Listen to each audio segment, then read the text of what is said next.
Pai, do Filho e do Espírito Santo. Amém. Queridos amados cristãos ortodoxos, hoje na leitura do Evangelho de São Mateus, vimos a respeito do menino endemoniado, qual o pai foi suplicar ao nosso Deus e Salvador Jesus Cristo a possibilidade de ajudá-lo.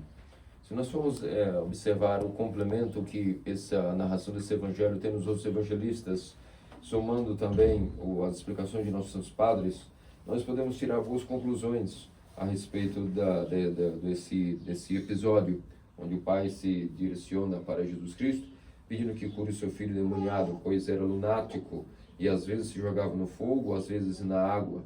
Isso nos mostra que às vezes Deus permite que os demônios realmente tomem totalmente a nossa vontade. Existem vários tipos de endemoniamento, mas esse é o mais leve, inclusive.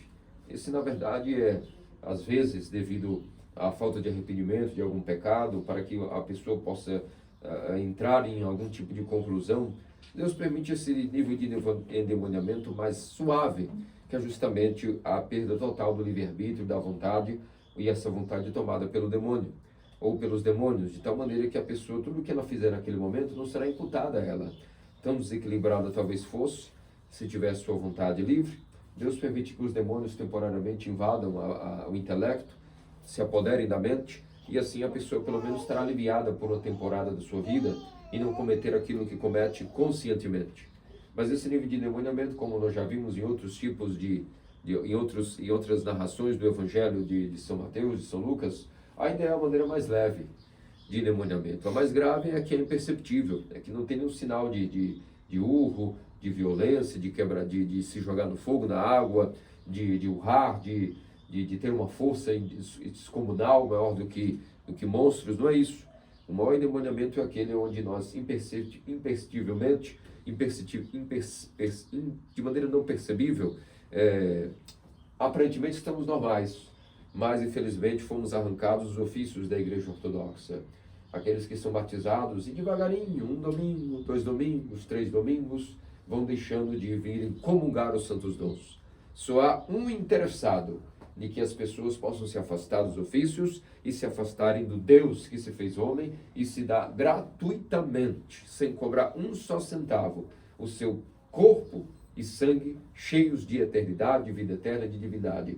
A única coisa que importa é tomar esse remédio enquanto nós estamos vivos, para que quando morramos, a morte não tenha também poder sobre nós. Tudo o demais é passageiro, não é significativo. Com quem casaremos, o que viveremos, o que tipo de filhos teremos, com que trabalharemos, tudo isso a gente faz com muito amor, mas não é o fim da vida. O fim da vida é saber que nós um dia morreremos, e se nós não tivermos o poder da vida eterna, estaremos mortos 2 vezes, uma com o corpo e depois também com a alma. Então essas reflexões são fundamentais para que possamos entender o que nós estamos fazendo na nossa vida passageira, e esse é o maior endemoniamento.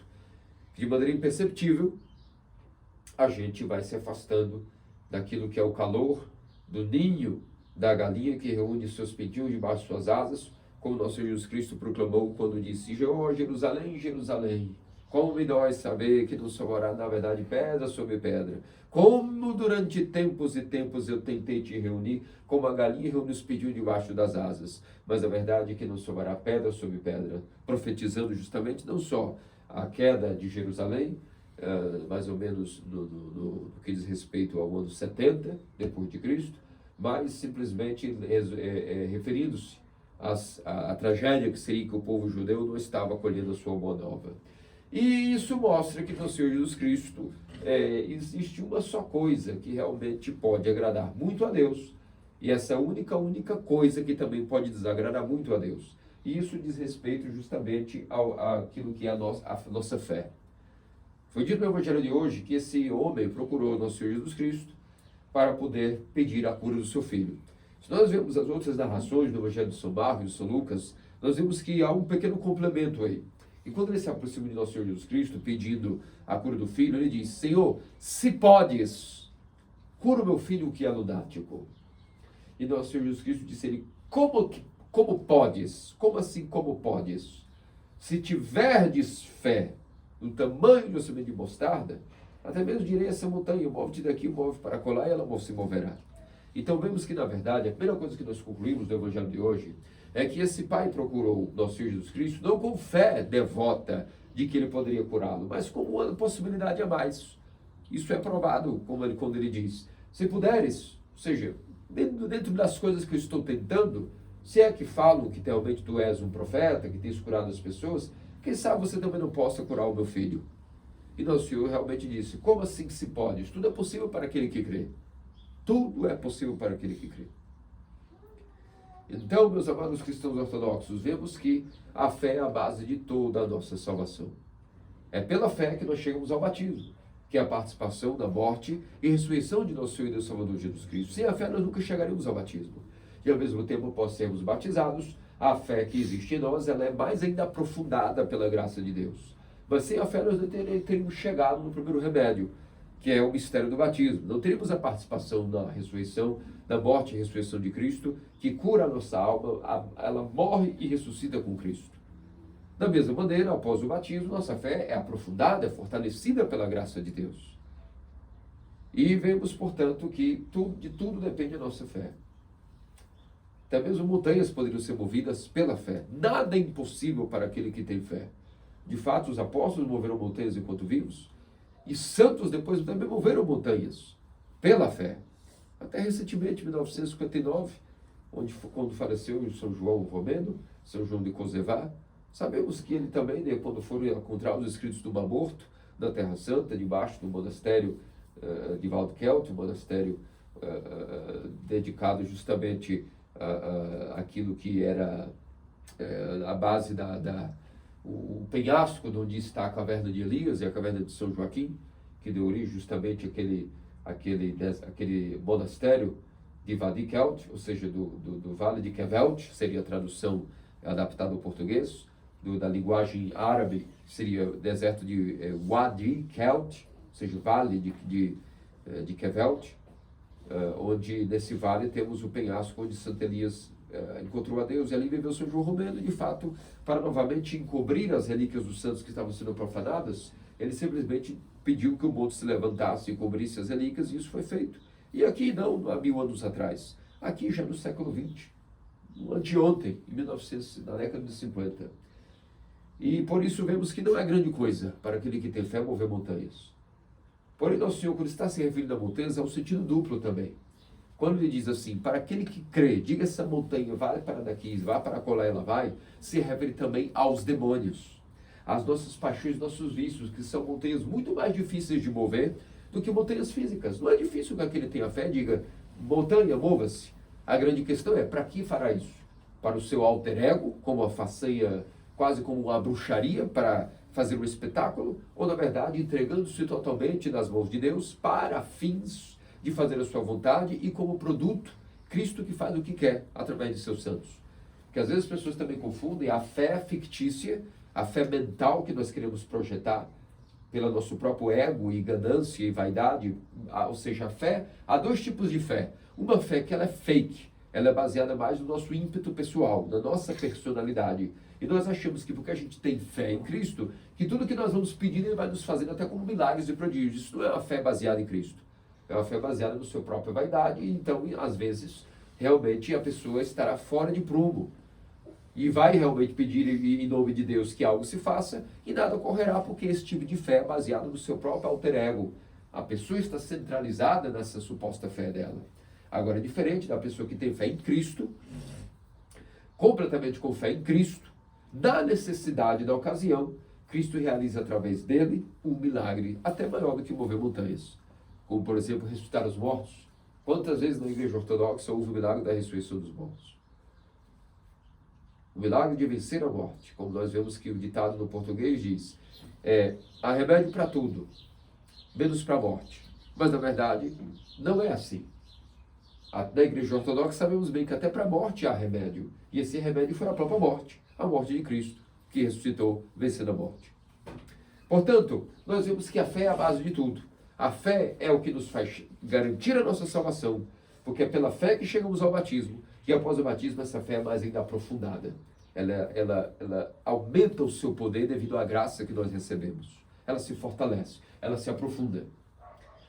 Mas, se a fé fosse simplesmente suficiente para resolver os nossos problemas dessa vida, nosso Senhor Jesus Cristo não teria continuado no complemento da explicação desse evangelho, dizendo que quando os apóstolos depois, particularmente, vieram pedir que nosso Senhor Jesus Cristo lhes explicasse por que é que eles não conseguiram expulsar aquele tipo de demônio, porque de fato o pai de família veio reclamar do Senhor, eu pedi aos teus discípulos que tivessem curado esse meu filho e eles não puderam fazer.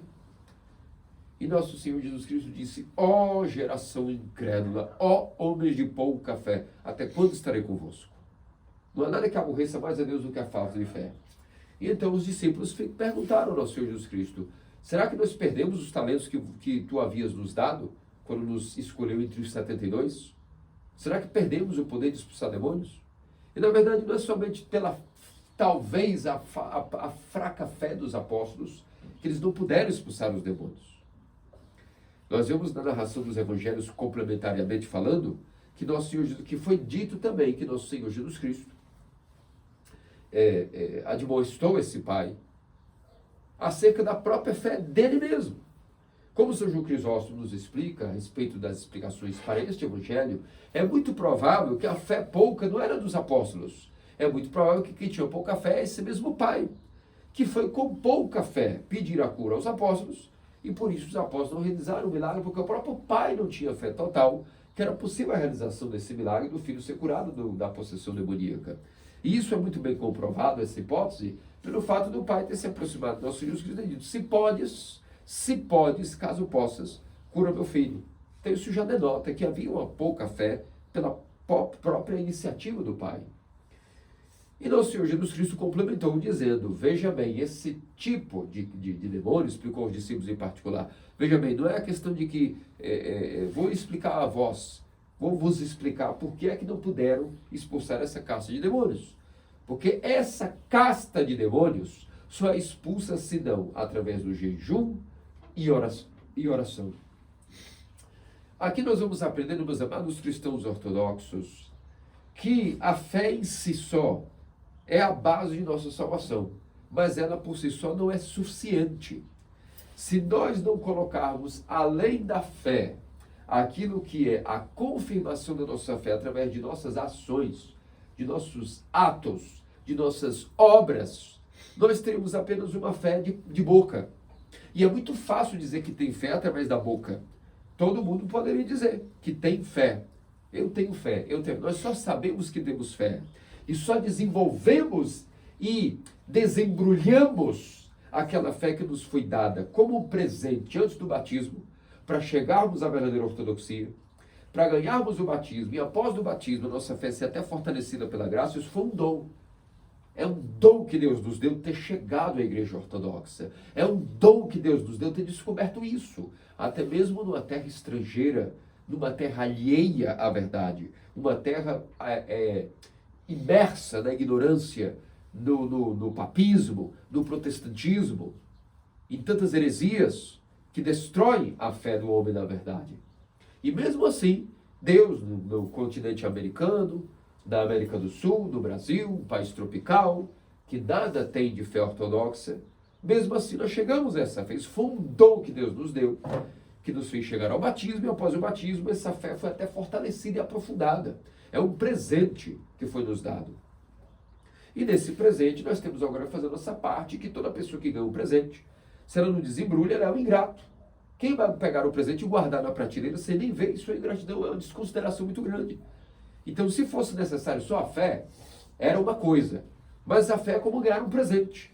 Agora temos que desembrulhá-lo, para que ele possa ser efetivo na nossa vida, para que possamos usá-lo. E como é que nós desembrulhamos a fé? Através de obras que são resumidas, se nós formos resumir, encapsular tudo que são as obras compatíveis com a nossa fé, nós vamos chegar a uma conclusão que a gente pode resumir as obras, os atos, as nossas ações, que condizem ou não com a nossa fé, no que nosso Senhor resumiu em jejum e oração. Jejum e oração encapsulam em si todas as obras. E é por isso que na igreja ortodoxa nós não precisamos cair naquela dialética e discussão que já perdura mais de 500 anos entre protestantes e papistas em relação ao que é que nos salva, fé ou obras. A fé sozinha é suficiente? Ou é necessário as obras? São as obras que salvam ou são a fé? A igreja ortodoxa nunca entrou nesse debate, porque ela sabe muito bem como funciona. a sinergia e a simbiose entre fé e ações e obras. Os protestantes, através depois de Lutero, sempre começaram a dizer: a fé somente é suficiente. Bem, se a fé fosse suficiente, o Senhor não teria complementado isso, de que esse tipo de caça de demônios não é expulso senão por jejum e oração, ou seja, é necessário obras. Onde é que elas se encaixam? Como funciona isso? Nós precisamos entender o seguinte: dizer que se crê em Deus, todo mundo pode dizer. Descobrir a igreja ortodoxa e se enamorar por ela também é fácil.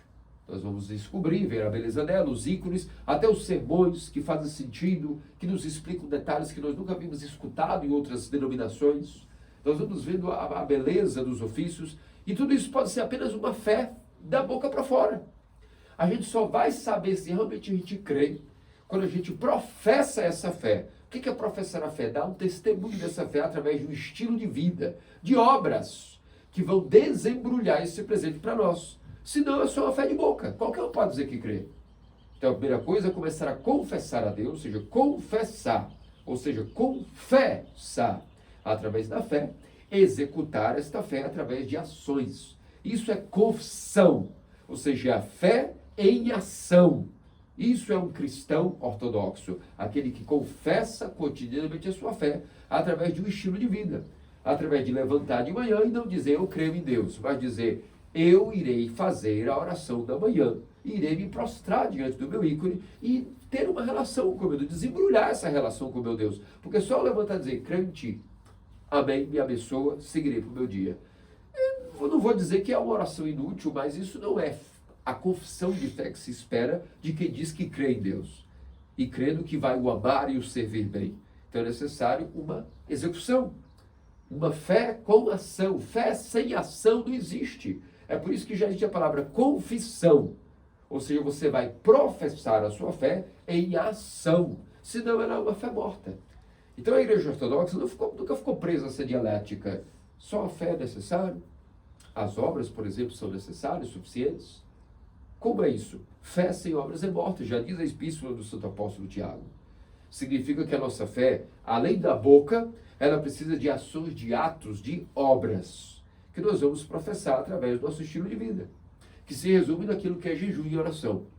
Essa é a verdadeira conduta a respeito dessa discussão interminável, que já dura mais de 500 anos, entre protestantes e papistas.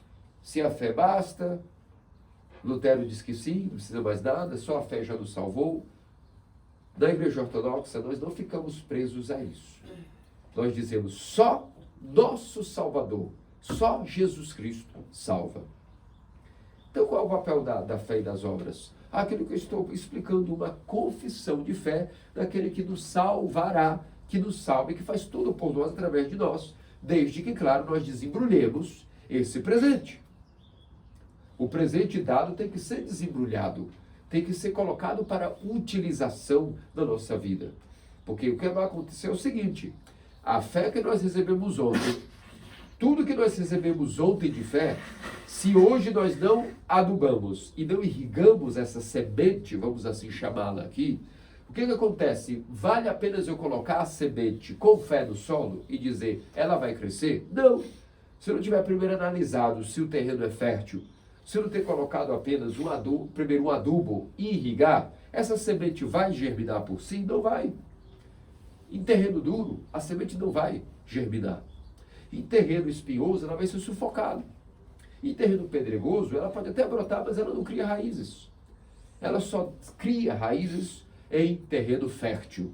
Então significa que se a fé fosse bastasse, eu diria, pela fé, eu joguei a semente no chão, que ela cresça. Isso não é uma atitude de quem tem fé. Quem tem fé diz, eu tenho fé que a semente vai germinar, por isso que eu vou me mover em ação, vou preparar a terra, vou fazer de tudo para que esse talento chamado semente vire uma árvore de frutos. Mas a minha parte eu vou fazer. Qual é a minha parte? A obra de abrir o solo, colocar o bom adubo, propiciar a água. Então, com fé, eu executei. E com obras, eu complementei a minha fé.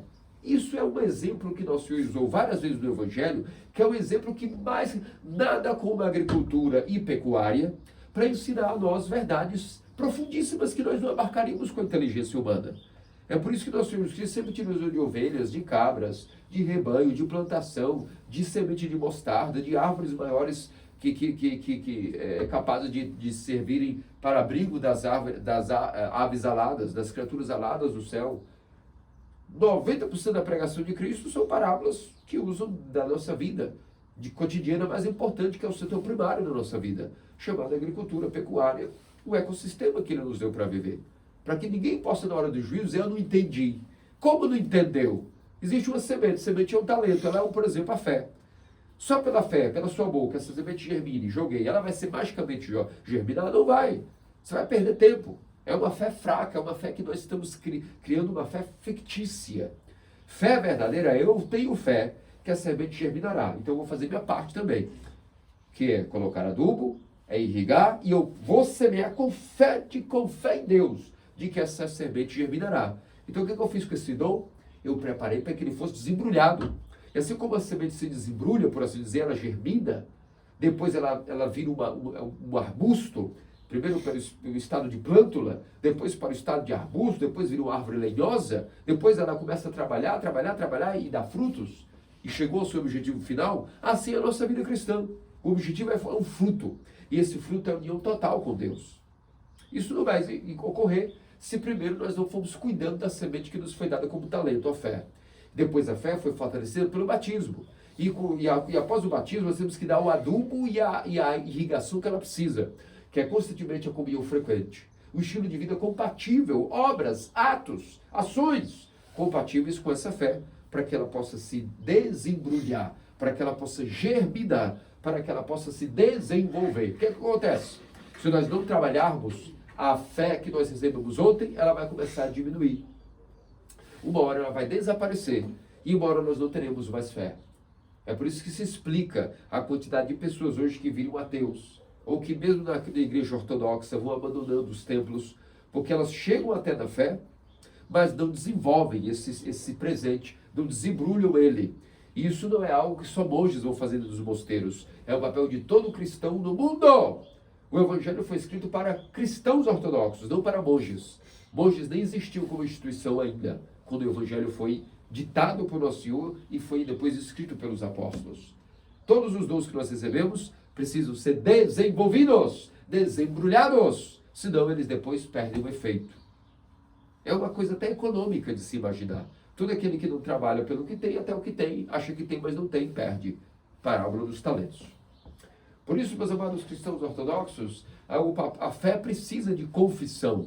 Fé e ação é a verdadeira confissão de fé de um cristão ortodoxo. Porém, o outro extremo que os papistas caíram foi depositar um papel exagerado no papel das obras. Para os papistas, eles creem que as obras por si, elas vão como nos dar um tipo de status, um tipo de score, um tipo de garantia da nossa salvação. Essa é a verdade.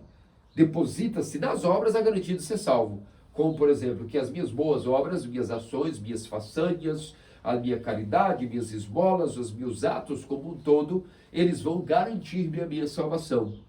Isso é verdade? Alguma obra garante salvação a alguém? Nós vamos tirar um tira-teima disso consultando a Sagrada Escritura. No profeta Isaías diz, oráculo do Senhor: ó povo de Israel, as vossas obras melhores, as vossas boas obras diante de mim, não passam de panos de menstruação, de panos sujos. Então significa que diante de Deus, as melhores obras que possamos sequer imaginar fazer, diante da supremacia, da bondade, da longanimidade, da benevolência suprema de Deus, são como nada. Pode uma criatura dizer ao seu Criador eterno que ele fez uma obra digna de ser elogiada por ele? Claro que não. Impossível. Por mais que nós realizemos boas obras, do nosso déficit, da nossa conta bancária, vamos assim chamar, diante de Deus, estaremos ou negativados, quando nós não fazemos nada de bom para Deus, ou no máximo estaremos no zero. Nada que nós façamos jamais vão fazer que a gente passe para o 1, ou para o 2, ou para o 3, ou para o 1000. Sempre estaremos zerados. Nada que nós façamos de bom é suficiente para que dizer, agora a minha salvação começou a ganhar um score. Eu tenho saldo 1, saldo 2, saldo 1.000.000. Mentira, não tem como. Isso não é o papel das obras. Agora, quem vai nos dar a graça e a salvação, quem nos vai aumentar esse suposto score, que na verdade nem score, quem já até pagou o boleto de nossa salvação, foi nosso Senhor e Salvador Jesus Cristo. Ele mesmo propicia a deificação, ele mesmo propicia a união através do seu corpo, e esse corpo é a Igreja Ortodoxa e os seus remédios. Então, na verdade, só Cristo salva. Só Jesus Cristo salva. Como? Só pela fé? Não. A fé tem que ser desembrulhada, desenvolvida, senão nós perdemos ela, como já expliquei. E as obras? As obras garantem a salvação? Negativo. Nós estaremos dando um papel completamente exagerado e fora de conceito para as obras de um pecador, sendo que isso em si não vai modificar nada diante da garantia de sua salvação. Alguém pode dizer, nossa, mas isso um pouco me desanima, qual é o papel das obras? Então eu não vou fazer obras boas, é insignificante? Não, não, senhor. As boas obras ocupam o lugar que foi resumido aqui por jejum e oração. Esta casta de demônios não é expulsa senão por jejum e oração. Significa, experimenta não viver as obras boas, e você verá que então os vícios vão ocupar o lugar das boas obras. O papel das obras é terapêutico. Se nós não comemos, nós enfraquecemos e morremos. Se nós não bebemos, nós nos desidratamos. E isso não é nada de anormal. Isso não garante a sua melhoria da sua condição de vida no mundo. Só por você comer e beber. Se você só come e bebe, isso garante que você é um ser humano saudável? Não, é necessário exercícios físicos, performance. Se você só come e bebe e dorme, que é a sua obrigação natural, as suas obras, essas obras de comer, beber e dormir, ela por si só te torna rico, também não, você tem que, além de comer, dormir, beber bem, se hidratar, você tem que trabalhar para que você possa ter dinheiro. Senão você será um pobre, será um miserável, para sempre, ainda que come, beba e durma. Então, o fato de eu fazer boas obras me garante minha salvação? Não. Agora, se eu não comer, eu morro. Se eu não beber, me desidrato. Se eu não trabalhar, não tenho dinheiro. A mesma coisa, se eu não jejuar, terei gula. Se eu não fizer oração, pensamentos me invadirão. Logo, as obras ocupam um lugar terapêutico que não tem papel de salvar ninguém, nem de melhorar ninguém, nem aperfeiçoa ninguém. As virtudes, como nós assim chamamos, que são adquiridas pelas obras, as virtudes não têm papel salvífico, não garantem salvação. A salvação é garantida por Cristo, a pessoa dele, através dele. Os sacramentos da Igreja Ortodoxa purificam, salvam o homem através de um estilo de vida, de fé e obras, que juntas em complementariedade e sinergia vão fazendo com que essas virtudes limpem o coração. Para quê? Qual o objetivo? Para que Deus venha morar dentro de nós.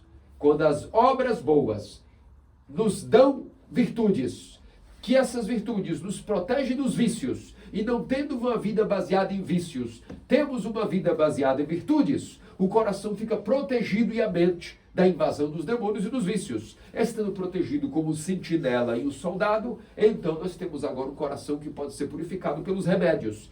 Não faltando a terapia, não deixando de obedecer o médico, não deixando de tomar os remédios e cumprir a fisioterapia, então ocorrerá uma coisa chamada hermenêutica. Haverá uma cura, uma transformação do estado de doença para o estado de saúde, onde Deus pode vir morar no homem são. No coração puro, Deus não resiste, ele vem e habita. Então, quando Deus mora no coração de um homem, então o que vai acontecer? Esse Deus que mora nesse coração vai salvar esse homem, porque agora esse homem tornou-se morada de Deus, e Deus só que salva vai salvá-lo, porque ele mora nele. Se ele mora nesse homem, ele vai salvar esse homem.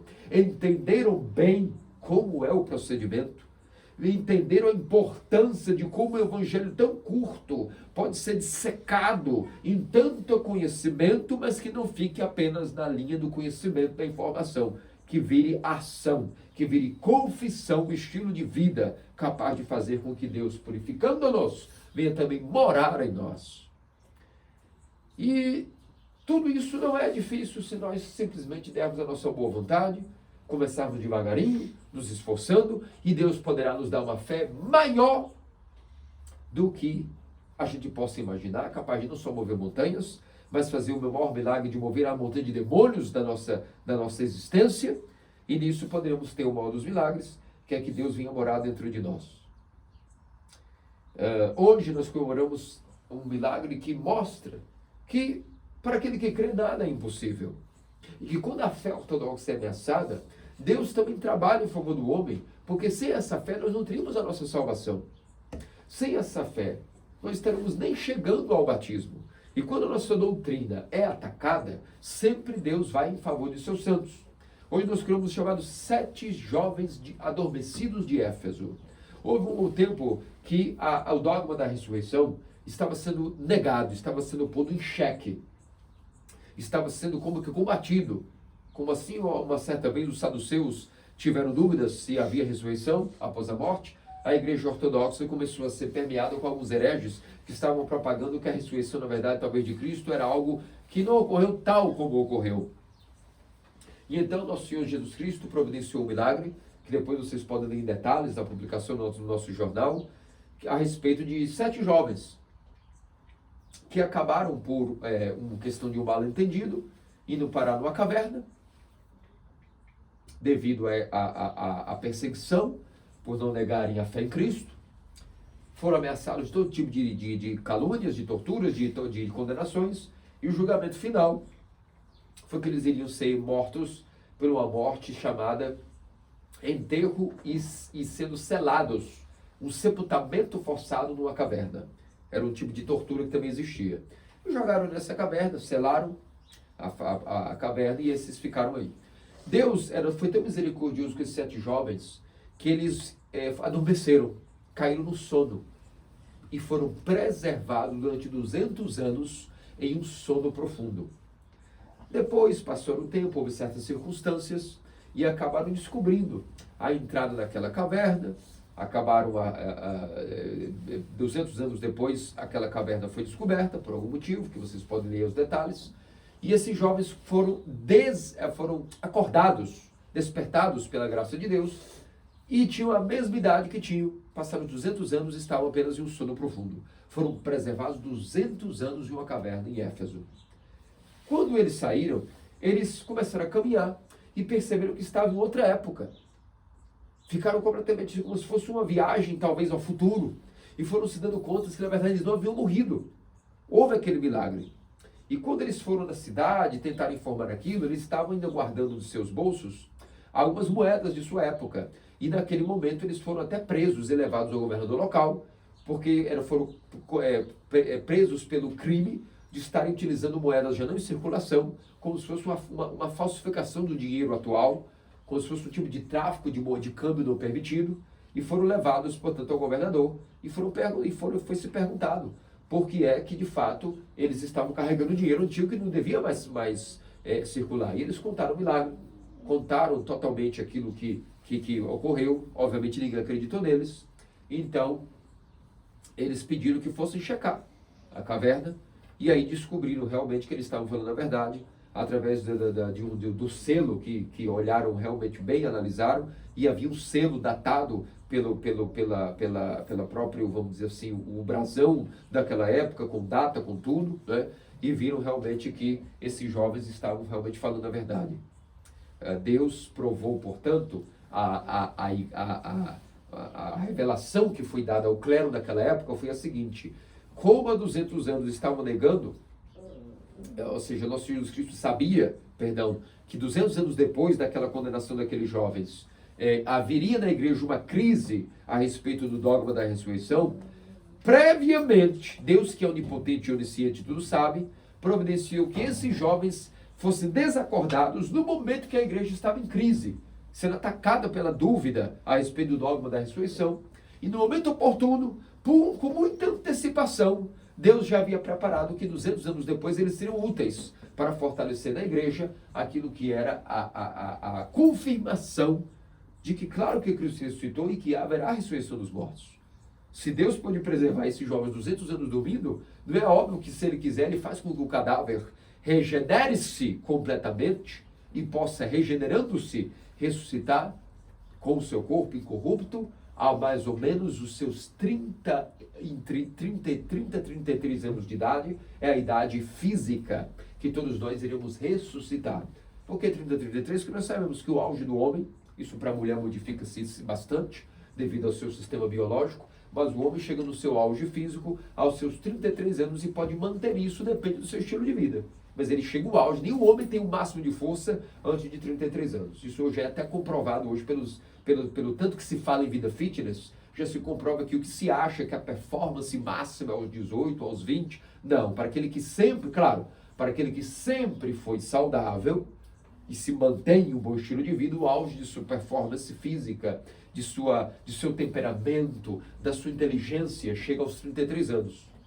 E é nessa idade que supõe-se que Adão caiu do paraíso. E é nessa idade que nosso Senhor Jesus Cristo também morreu, morrendo também da vida a Adão que estava no Hades. Por isso, a regeneração, claro que ocorrerá. E, por isso, esse dogma foi novamente fortalecido a respeito da dúvida da ressurreição dos mortos e da regeneração do homem. Se Deus preservou esses jovens durante 200 anos, é claro que pode ressuscitar qualquer um de nós, se Ele quiser. A pergunta é, vamos ressuscitar para a ressurreição eterna ou para a morte eterna com corpos de zumbis ou com corpos incorruptos? Tudo dependerá da nossa fé e de quando nós vivemos essa fé, adubando-a e irrigando-a com obras nesta vida, para que possamos, quando morrermos, já não há como realizar mais obras. A morte, ela é terrível por isso. Quando a gente morre, a alma separou-se do corpo. O corpo não existe mais para nós naquele momento. Ele está em decomposição e a alma foi separada dele. Só que a alma não fica presa no sepulcro. A alma continua. Não há modificação nenhuma. Quem acha que a morte é um fenômeno tão grotesco, vai se assombrar mais ainda. Porque, na verdade, o seu corpo morreu, sua alma é a mesma coisa que nós estamos aqui. O bebê, quando estava durante a gravidez no ventre da mãe, ele estava formado, ele já era um bebê. Ele não atravessou uma dimensão cósmica para ser parido. Ele só saiu do estado do ventre para a vida que estava aqui. Quando nós morremos é mais ou menos isso. A alma está separada do corpo, mas a alma é a alma. Ela tem como se modificar após isso, realizar obras? Não. Então como é que ela vai ter desenvolvido a fé? Só enquanto ela estava viva com o corpo. Depois que não tem corpo, não tem mais obras. Não tendo mais obras, a alma não adquire mais nada, nenhuma mudança. Não tem como melhorar a sua fé. É o que é. O que aconteceu, aconteceu, já não acontece mais. Estaremos abandonados à misericórdia de Deus, às orações de quem lembrar de nós. Isso é quão terrível a morte pode vir a ser, se nós não aproveitamos aqui a fé com obras. Da fé depende a nossa regeneração. Mas ela não basta sozinha. Ela precisa ser fortalecida, desenvolvida através das obras. Que diz nosso Senhor, nessa mundo de Jesus Cristo, faça-nos dignos pelas orações sublimes, por isso, até o toque sem Virgem Maria e todos os santos. Amém.